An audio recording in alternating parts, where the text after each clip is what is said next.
guys, welcome to Better Bachelor. My name is Joker with a face for radio and a voice for print. Budweiser is collapsing worldwide now. They are down $15 billion and counting. I actually have a report from let's see, what this is from investors.com. So this is kind of taking it from the investor's standpoint. They still think, hey, you know what? We still think it's on sale, and they don't think this is going to affect the company. But I don't know about you, but losing $15 billion in the matter of a week, and 20 to 25% of the men, mostly men, boycotting the drink are never, ever coming back. I don't know how you can say, well, we still think it's a good deal, but we're going to talk about that. I'm going to knock out two quick videos for you guys today. I'm going to get them uploaded, and then I'm heading over to the land. I've got to try to figure out how I'm going to make that place livable in the next week or two so I can get my studio over there and start. That way I can do my videos and then get right to work on something while I'm listening to news and other things that maybe I can share for you. But thank you if you guys are supporting me over on betterbachelor.locals.com, because that allows me to take a little bit more time to do, my work over there without having to knock out quite as many stories, only because YouTube, you don't upload a video, you don't make any money. So we are kind of slaves to the grind. So I appreciate you guys, all your support. So from Investors Business Daily, Bud Light boycott already cost Anheuser-Busch $15 billion, $15.7 billion. Another group is getting burned by Anheuser-Busch's controversial Bud Light promotion. It's investors. But analysts insist the sting of the boycott on the company's popular beer will dissipate. This is why I disagree with this, is because this is not like a one-of-a-kind brand.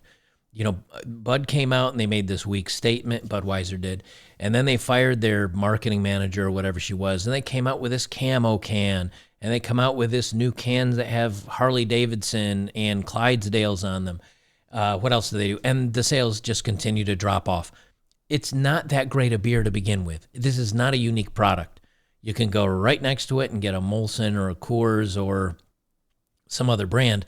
You just have to make sure that you're not buying something that is also part of Anheuser-Busch, which is, I think, what they're counting on.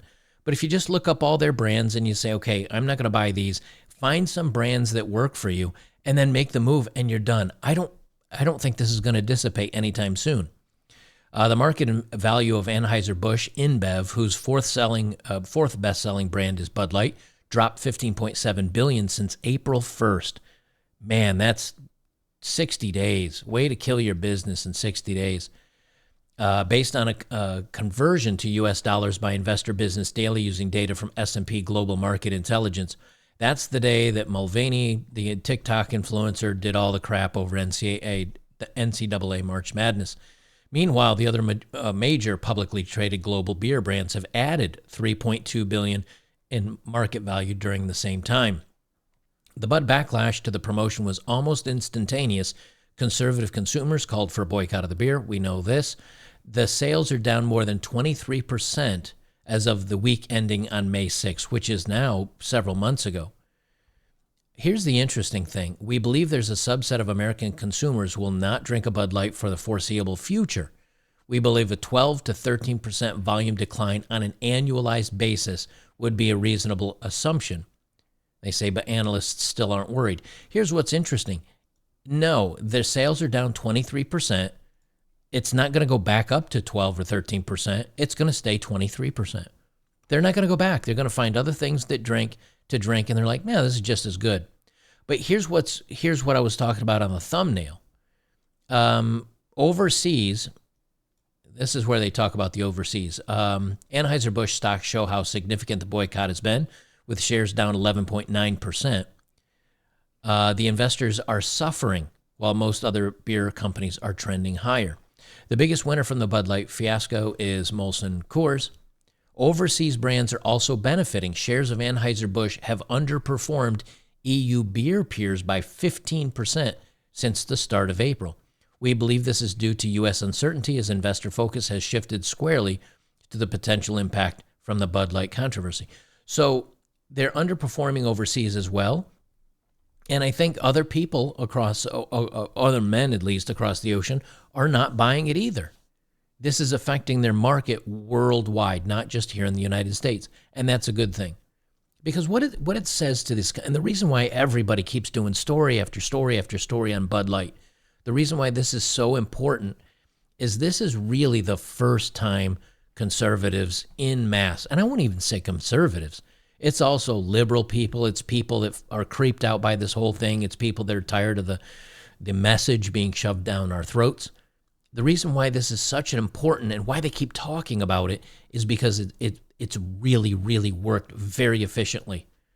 And what it tells other investors and other companies is, look, if you come out with a wrong ad, if you do the wrong thing, such as Target recently, and now Target's getting some huge backlash, if you come out and you don't have a good message that we like, or you're starting to push your ideals down our throats, we'll walk away.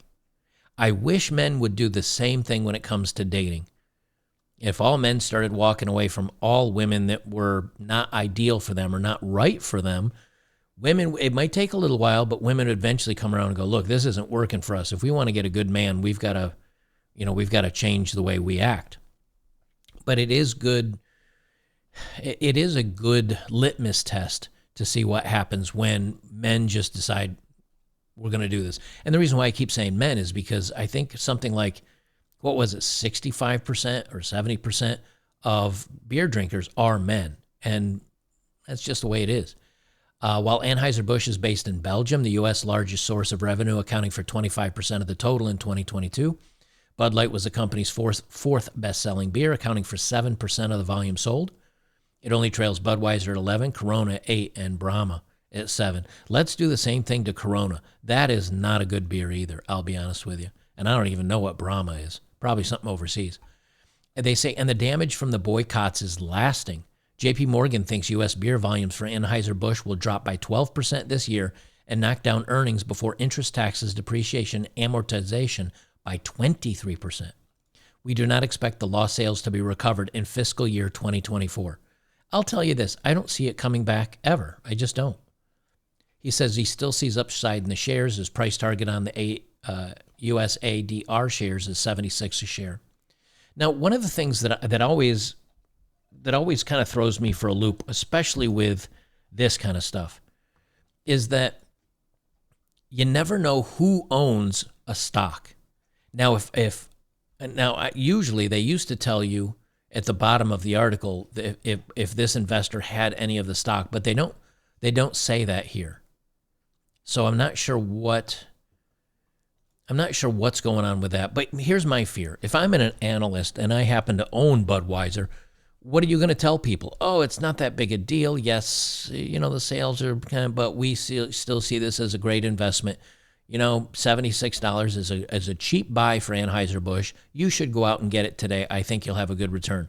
What he's hoping is probably people go out and buy it and raise the value of it. So he's like, okay, I'm going to break even on this, and he can sell his, or he makes some money on it and then he sells his if he really wants to get out. That's why Jim Cramer and all these other cronies on TV telling you what to buy. I don't listen to them. I'm very cautious to listen to any investor unless they tell me I do own shares at this.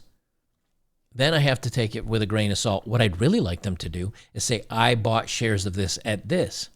Then you'd know, oh, well, they're in the red right now. Maybe they're trying to drive it up. Or if they say, hey, I bought puts or options on this stuff. Always be careful because, you see a lot of pumping and dumping happen in coins. It happens in this stuff.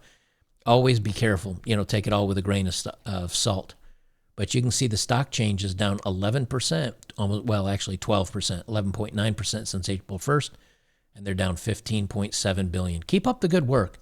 But this just does tell you if men in mass as a whole just say, that's it, I'm out, I'm done, we can really change the way the direction of the world goes.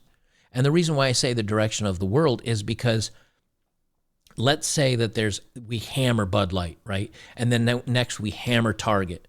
And then the next company that comes out with this crap, we hammer them. And we just don't go back. You just don't go back. Same thing dating. Oh, you got a huge body count? No. And if all men stuck to that, or at least a large portion of them, you could literally change the course of the future of the world and the economies and branding and the craziness of society with your dollars. That is some of the most important voting you can do. And here we're coming up on June, which is the LDHD TV Pride Month. Somebody sent me an email, and they're like, hey, man, I don't get it. What is the LDHD TV community? It's another word of saying the alphabet crew, right?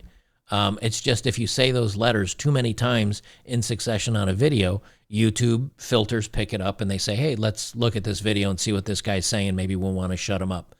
So by saying LDHD TV or LG, the reason why, like LG is a brand, and they make HD TVs. So if I say HG LD TV, let me try that again. LG HD TV. See, when I get out of my pattern of it, I screw it up.